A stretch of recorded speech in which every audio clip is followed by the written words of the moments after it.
খিলঞ্জীয়াৰ কথা কোৱা বিজেপি চৰকাৰে এজনো খিলঞ্জীয়া জনগোষ্ঠীক মন্ত্ৰিত্ব প্ৰদান নকৰিলে। মুখ্যমন্ত্ৰী ডক্টৰ হিমন্ত বিশ্ব শৰ্মাৰ মন্ত্ৰীসভাত এজনো কোচ ৰাজবংশী জনগোষ্ঠীৰ প্ৰতিনিধিয়ে মন্ত্ৰিত্ব লাভ নকৰাত প্ৰতিক্ৰিয়া প্ৰকাশ কৰিছে কমতাপুৰ স্বায়ত্তশাসিত পৰিষদৰ অধ্যক্ষ হিতেশ্বৰ বৰ্মনে। কোচ ৰাজবংশী জনগোষ্ঠীক এনেদৰে ৰাজনৈতিকভাৱে অৱহেলিত কৰিলে বিজেপিৰ বিৰুদ্ধে বিকল্প চিন্তা কৰিবলৈ বাধ্য হ'ম। জাতি মাটি ভেটিৰ কথা কোৱা বিজেপি চৰকাৰখনে কোচ ৰাজবংশী জনগোষ্ঠীক চূড়ান্ত অপমান কৰিছে। খিলঞ্জীয়াৰ কথা কোৱা বিজেপি চৰকাৰে এজনো খিলঞ্জীয়া জনগোষ্ঠীক মন্ত্ৰিত্ব প্ৰদান নকৰিলে। তাৰ বিপৰীতে দুজন হিন্দীভাষী লোকক মন্ত্ৰিত্ব দিয়াটো দুৰ্ভাগ্যজনক। যেতিয়া মুখ্যমন্ত্ৰী আছিলে তেতিয়া কিন্তু এজন কোচ ৰাজবংশীৰ জনগোষ্ঠীৰ প্ৰতিনিধিয়ে মন্ত্ৰিত্ব লাভ কৰিছে অসম গণ পৰিষদৰ তৰফৰ পৰা সুনীল চৌধুৰী। কিন্তু এইবাৰ যি মুখ্যমন্ত্ৰীগৰাকীয়ে এজনো নিদিলে যে জাতিটোক চূড়ান্ত অপমানিত কৰা নাইনে? এইটো আচলতে নিশ্চয় তেওঁলোকে বা কি বিবেচনা কৰিছে সেইটো তেওঁলোকৰ কথা। কিন্তু আমি দুখ পাইছোঁ, লাজ পাইছোঁ।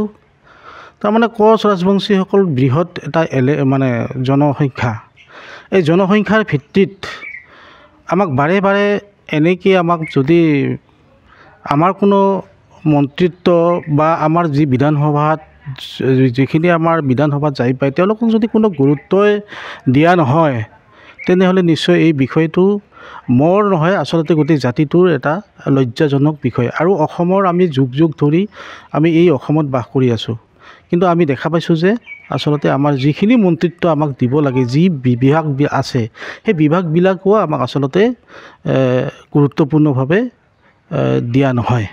আগৰ যি মুখ্যমন্ত্ৰীৰ আছিল, যি আমাৰ ফণীভূষণ চৌধুৰীক যিটো মন্ত্ৰিত্ব দিছে, সেই মন্ত্ৰিত্বটো আচলতে এটা যিটো আমি বিচাৰিছোঁ বা যিটো যেনেকৈ আমি চাওঁ সেই ফালৰ পৰা আমি আচলতে বঞ্চিত হওঁ। মই আশা কৰোঁ যে এনেকৈ আৰু কোচ ৰাজবংশীসকলৰ যিখিনি আকাংক্ষা সেই আকাংক্ষাখিনি যেনে কোনো ক্ষেত্ৰতেই এনেকৈ আৰু কৰা নহয়। অনাগত দিনত নিশ্চয় ইয়াৰ এটা ভাল মন্ত্ৰিত্ব দিব বুলি আশা ৰাখিছোঁ। আৰু আটাইতকৈ ডাঙৰ কথাটো হ'ল কোচ ৰাজবংশীসকল বাৰে বাৰে আমি এনেকৈ প্ৰতাৰণা হৈ থাকিম নে এই জনগোষ্ঠীটো একত্ৰিতভাৱে যুঁজিম, সেই কথাখিনি আমি বাৰে বাৰে আহ্বান জনাইছোঁ। KSCৰ ফালৰ পৰাও আমি বাৰে বাৰে আহ্বান জনাইছোঁ। আমাৰ যিখিনি অধিকাৰ সেইখিনি অধিকাৰৰ আমি আচলতে আমাৰ KSCৰ প্ৰস্তাৱ আকাৰেও আমি প্ৰতিবেদন প্ৰেৰণ কৰোঁ। কিন্তু আজিলৈকে আমাৰ যিবিলাক আমি দাবী জনাই আহিছোঁ, কিন্তু আজিলৈকে এই ক্ষেত্ৰত অসম চৰকাৰে গুৰুত্বপূৰ্ণ ভূমিকা আমি লোৱা দেখা নাই। কিন্তু কমতাপুৰ অট'নমাছ কাউন্সিলটো যিটো আমাক দিছে, এইটো আমাৰ কাৰণে তেখেতসকলক আমি ধন্যবাদ, মুখ্যমন্ত্ৰীক ধন্যবাদ। কিন্তু যিখিনি বিভাগ আছে আৰু আমি আহ্বান জনাইছোঁ, আমি ভালেকেইটা আমাক বিভাগ এতিয়াও দিয়া নাই।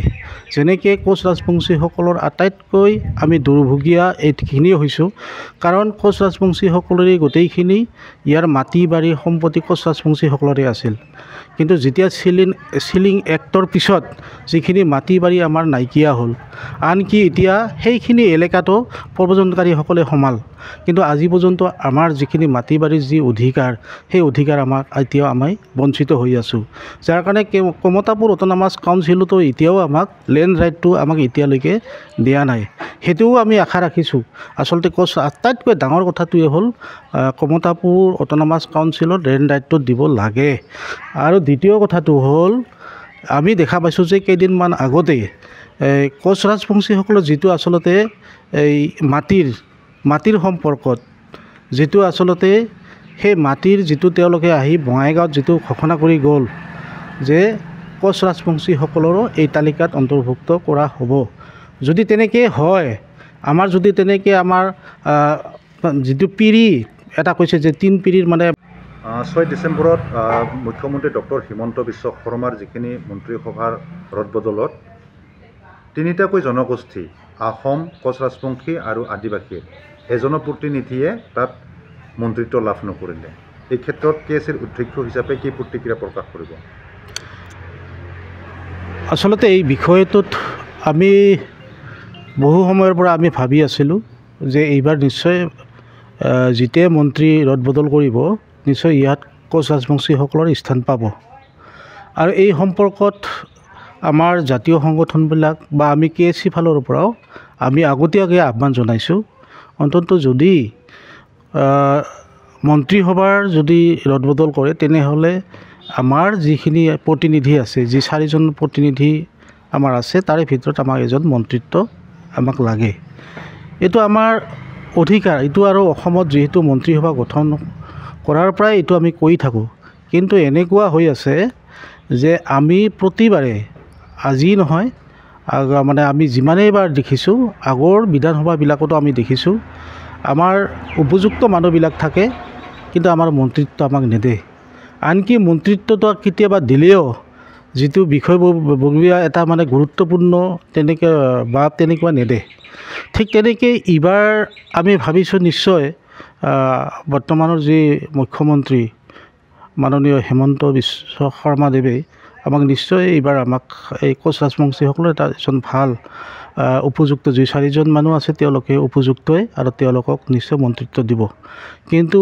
আমি দেখা পালোঁ এইবাৰো আমাক মন্ত্ৰিত্ব নিদিল এই ক্ষেত্ৰত মই এজন কোচ ৰাজবংশী জনগোষ্ঠীৰ এজন সচেতক ব্যক্তি হিচাপে আৰু যিহেতু জাতিটোৰ কাৰণে আচলতে আন্দোলন কৰি আছোঁ আৰু জাতিটোৰ কাৰণে ইমানেই বছৰে আমি কাম কৰি আছোঁ কিন্তু যেতিয়াই কোনো মন্ত্ৰিত্ব আমাক দিয়া নহয় তেতিয়া আমি অতিমাত্ৰা আমি দুখ পাওঁ আৰু ইয়াৰ দ্বাৰা বুজা যায় যে কোচ ৰাজবংশীসকলৰ আচলতে অলপ হ'লেও কৃপণালী কৰা যেন আমি অনুভৱ হয় আৰু এই ক্ষেত্ৰত নিশ্চয়